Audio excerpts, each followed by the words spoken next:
High-performing teams aren't really all that different from regular teams. They just act entirely differently. Hey leader, David Burkus here, organizational psychologist and author of 5 best-selling books on helping leaders and teams do their best work ever, and especially in helping leaders create high-performing teams. And I say create here because the role of a leader is really to turn the team that they have. Most leaders don't get the chance to build a team from scratch and turn that team into a high-performing one. And it can be really difficult. You just let yourself off the hook and go, well, I don't have talented people. But when you look at the research on high-performing teams, that's not actually the case most often. It's not necessarily about talent. High-performing teams aren't the ones with special abilities and talents. Sometimes they have a few really talented individuals, but more often, they're the ones who figured out how best to work with each other, how to collaborate with each other in a way that builds upon the unique talents of every specific person. And that requires a lot of what I call common understanding. Now, common understanding is sort of an amalgam term for a bunch of different things that we see in the research, but it's what happens when a team has a commonly held sense of the team's expertise, assigned tasks, but also personality differences, work preferences, strengths, and weaknesses. I divide common understanding into 2 areas for leaders. Does the team have a sense of clarity? And does the team have a collective empathy? And in this episode, we're gonna talk about the importance of each and give you a way you can get started building each on your team. Let's get started. So the first element of common understanding is clarity. Does the team have clarity on roles and responsibilities, tasks, deadlines, and do they have a sense of reliability that the other members of the team are going to deliver on that? Clarity matters because people need to know what's expected of them and what to expect of the team, and also people are most engaged and most likely to experience flow and have positive work outcomes when what's expected of them is sort of a perfect match for what they're at the capacity to deliver. If they're doing work that is below their talents, then they're going to be bored. And if they have too many demands or tasks that are above their abilities to do, they're going to be overwhelmed. But there's a sweet spot there, and the goal of the team is to make sure that the most number of people are in that sweet spot. To do that, you don't just want individual clarity, you want the whole team aware of what's going on so that we can divvy up tasks, create deadlines, help each other out, and call for help in a way that keeps everyone at that sweet spot. Now to get there, to get everyone at their sweet spot, one of the activities that I like to do the most with teams is called a huddle. Huddle is actually a term that I took from the world of agile software development. In agile, it's called a scrum or a daily stand-up. Scrum is a rugby term. I'm an American. I have no idea how rugby works. None. I've had it explained to me. I still don't get it. I'm like the Ted Lasso of rugby, right? But I know how American rules football works. And in American rules football, you often have the huddle, the short syncing up of action when we decide on the play and then we get to action. And that's what we're looking to do on a regular basis. Could be daily, could be every other day, could be weekly. The most I've seen teams succeed in huddles is every other week, so I wouldn't push it beyond that. We're getting the team together, and we're getting the team together and answering a couple key questions that help everyone sync up. My favorite 3 questions are, what did I just complete? What am I focused on next? What's blocking my progress? I mean, think about the answers to those 3 questions. What did I just complete this week? Between now and the previous time when we met, what did I complete? What am I focused on next? Meaning between now and the next time we meet, what are my priorities? And then what's blocking my progress? In other words, where do I need help?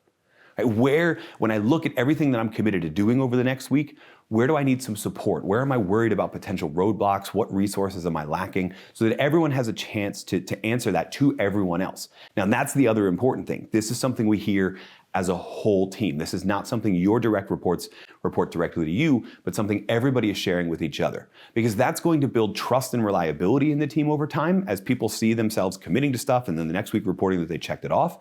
But it's also going to let the team opt into helping each other more and increase collaboration in that regard.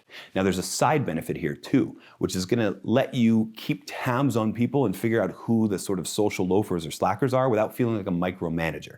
Because if somebody is saying that they're committing to doing the same thing every week and it's never getting done, we have a problem, right? The other thing you want to look out for is as people share what am I focused on next, we want to make sure they're talking about action items, priorities, tasks, that they're not just reading their calendar. If they are reading their calendar, then what you probably want to do is increase the amount of time between certain meetings because people aren't focusing enough on those tasks and maybe they're just seeing this meeting as routine. Now that huddle is going to build that awareness of how your work fits into the rest of the team and why it's so important, and that's going to build clarity, that first element of common understanding. The second element of common understanding is empathy, and this is how well the team empathizes with each other.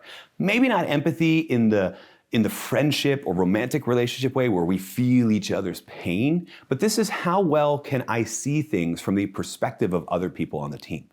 Do I know their strengths and weaknesses? Am I aware of their work preferences? Do I know what else is going on in their life and how that's going to affect their work? Because there is, after all, no such thing as work-life balance. Work and life and all those other spheres are integrated, they overlap with each other, and they affect our ability to perform in each sphere. So do I know that? Am I aware of that on a team? When you have that sense of empathy, what you get is a lot less conflict, number one, because people can see things from each other's perspectives and see how they benefit from the diversity of all of those different opinions. But you also get increases in collaboration because people know how to phrase certain things or even what medium of communication to use. Just think about a simple communication tool like email. If we know who on the team likes to send long emails that are sort of a whole summation of all of their thoughts on an issue, and we know who likes to send the short, quick ones, we know how to respond to those people, and we know not to take it personally when they're asking us to read a huge email. We know who to call instead of sending an email to, and we know who would benefit from us putting our thoughts into text. And if we do that, we can collaborate a whole lot more. That's one example of one type of collaboration. Imagine the benefits of empathy on a team writ large across all of the different ways we collaborate.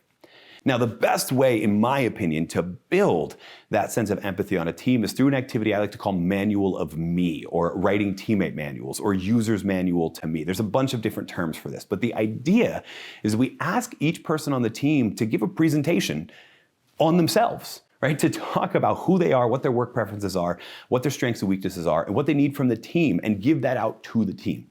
I structure these usually by sending instructions out ahead of time around 4 key questions, and I ask people to reflect on these 4 questions. They're fill-in-the-blank questions.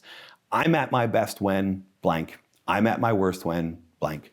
You can count on me to blank, and what I need from you is blank. Fill in the blank for all 4 and think about what you're filling in. You're reporting on strengths and weaknesses. You're reporting on environmental factors that make you feel at your best or at your worst. You're reporting on how you can best support the team, and you're reporting on the support you need from the team. So I ask people to reflect on those ahead of time, and then we have a meeting where we share those out, where we have each person give their report on themselves, and then we allow some time for discussion and questions. And then when it's all over and we've had everyone share and we've everyone discuss and we've discussed how we're going to change our behavior based on knowing this information about people, I take all of those reports and I put them somewhere the whole team can access them, right? Some shared folder, maybe it's in the company intranet, maybe it's a place in the office if we're all co-located, but somewhere they can go back and see them for reference. And I do this because when conflicts happen, these become helpful tools to understand what might be driving that conflict. And when new members of the team join, these are super helpful tools for getting that person up to speed on what's different about each member of the team. Now, Manuals of Me are not a huddle. This is not a fast meeting, and this isn't something you could just do as an icebreaker at the beginning of your regular weekly meeting. This is probably going to be a dedicated activity. I find it works best if you're already planning on, let's say a lunch or a dinner or some extended period of time where you're in a community with the rest of the team and you're in kind of a safe space. That's the best time to do these, but don't count on doing it fast. In fact, the longer it takes, probably the more robust conversation you're going to have. But your huddles, by contrast, should be fast. And when you pair huddles with Manuals of Me and you build that sense of clarity and empathy, you're going to increase the shared understanding and the collective intelligence of the team. And what you're going to find is something incredible. As we know how to collaborate better, how to share out tasks better, and really just how to listen and understand each other better, what you're going to find is that the performance the team is capable of exceeds the average or even kind of the ceiling of capacity based on the individual talents of the team. That's why common understanding is the foundation for high-performing teams. You don't get what Stephen Covey would have called synergy, what we're just going to call high performance. You don't get that from a team unless the team understands who they're working with and how to work with them. And building clarity and empathy, in other words, building common understanding, does that. It creates a team that has an elevated level of capable performance. It creates a team where everyone on the team feels like they can do their best work ever. Oh, and one more thing. If that manual of me exercise sounded interesting to you, well, then we've created a video that's a far more robust video on how to run that. You're gonna wanna check it out here in this not so humbly titled video, The Single Best Team Building Activity.